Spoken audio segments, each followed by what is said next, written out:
when you're talking about GOATs of the W, I need my name to be up there, at least top 3. Like, that's my goal, is like, I want something like, when you're thinking of women's basketball, when you're thinking of the W, I want my name to be. Forbes has officially unveiled its 2025 list of the most influential women in sports, and it should surprise no one who has firmly claimed the number 4 position. Caitlin Clark didn't just make the list. She stands as the highest-ranked active athlete on it, transforming a season valued at $8.1 million into a bold reimagining of what female athletes can earn. But here's where things take a shocking turn. Aya Wilson, ranked at number 15, has responded in a manner that many are calling outright unhinged. What we're seeing now looks like a clear pattern of resentment, one that started with Clark's massive Nike deal and has finally erupted. They're human. I'm not surprised that we're seeing envy, but envy, a feeling of discontented or resentful longing aroused by someone else's possessions, qualities, or luck. With Caitlin Clark, it's not at all luck. But what we're seeing, and not generalizing, not by every WNBA player, but by... The stats don't lie, and neither do Wilson's very public outbursts. Before we dive into the facts, let me ask you something. What do you think is really driving Aya Wilson's resentment toward Caitlin Clark? Drop your opinion in the comments below. Now, let's get into the finances. On average, a WNBA rookie earns around $60,000. Caitlin Clark has been named Time Magazine Athlete of the Year. This is a big-time accomplishment for the young rookie already. Bro, Caitlin Clark has been breaking records, setting records. Caitlin Clark walked away with an astonishing $8.1 million. Yes, you read that correctly.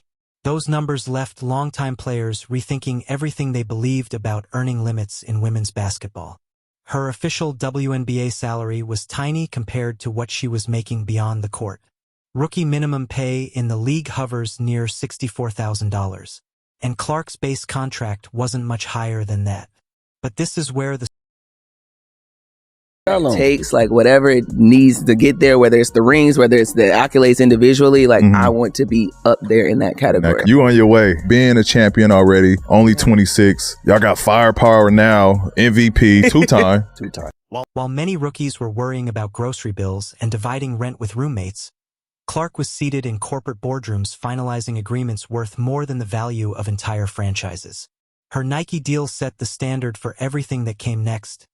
8 years, $28 million fully guaranteed. That single contract pushed Clark into financial territory no WNBA player had ever reached before. Countless league veterans have never landed an endorsement even close to that scale. Clark locked in generational wealth before she ever played. Is there anybody in the NBA under the age of 30 that's a bigger name, bigger jaw, bigger star than Caitlin Clark? That is a genuine, serious question. Anthony Edwards? No. Shea? No. Jason Tatum? No. Jaylen Brown? Nope. Luka? Nah. Victor Wembanyama? But Nike was only the opening chapter. Soon after, Gatorade stepped into the picture. That deal instantly placed Clark among the true giants of sports marketing. We are talking about brand territory shared by legends like LeBron James and Serena Williams. No WNBA player had ever broken into that tier of corporate prestige before. Gatorade is extremely selective. They only back athletes who sell, inspire, and redefine culture. Then came Wilson Sporting Goods, adding yet another powerful piece to Clark's expanding legacy. This was not a routine endorsement, but a historic partnership that made her the public face of basketballs and gear in major sports stores nationwide. A milestone unseen since the era of Michael Jordan. Every time fans enter a sporting goods store and spot Clark's image on basketball displays, that visibility translates directly in.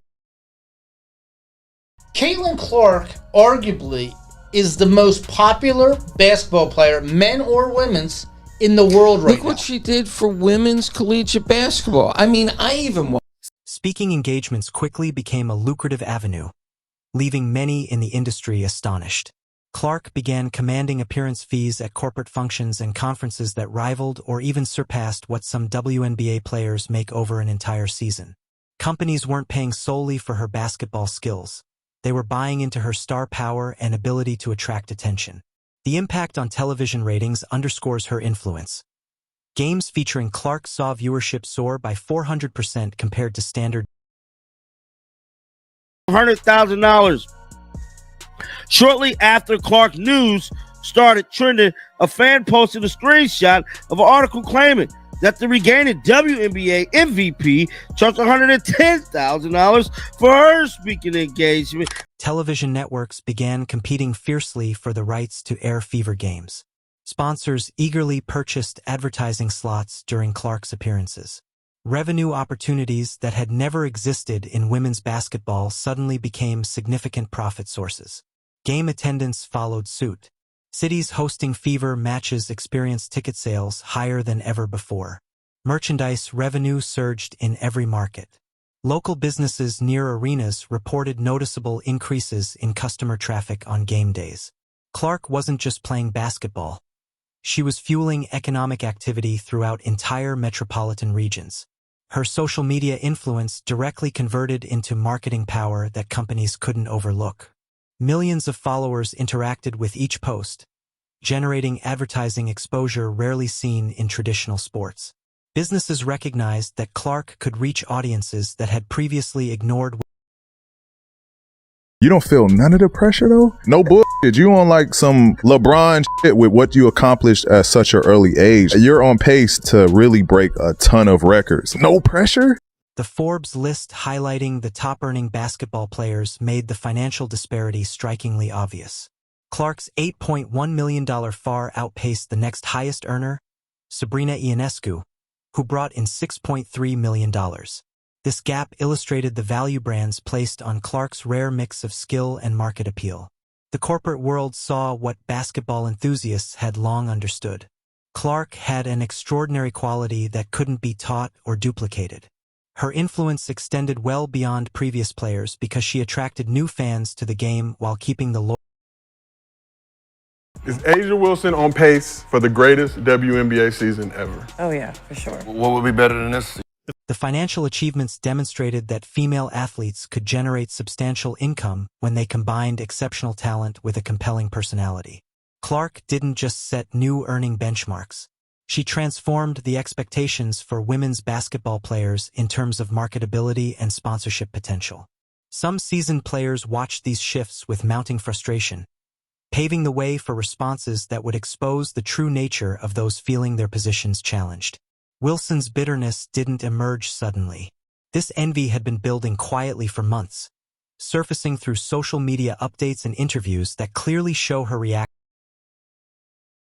Caitlin Clark has been named Time Athlete of the Year, which you can see right here. This is the cover of the Time magazine for her after she took the WNBA by storm, had a phenomenal rookie season. The league, for the first time ever, is relevant. She was selling out NBA arenas across the country. I know, I went to one of the... The tension began early and has only intensified as Clark's prominence grew. The announcement of her Nike deal seemed to shake Wilson first.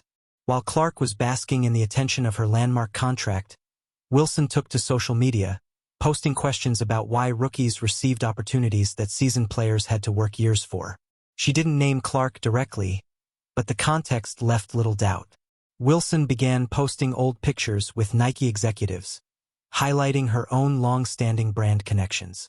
That quiet nudge eventually escalated into a much more noticeable campaign.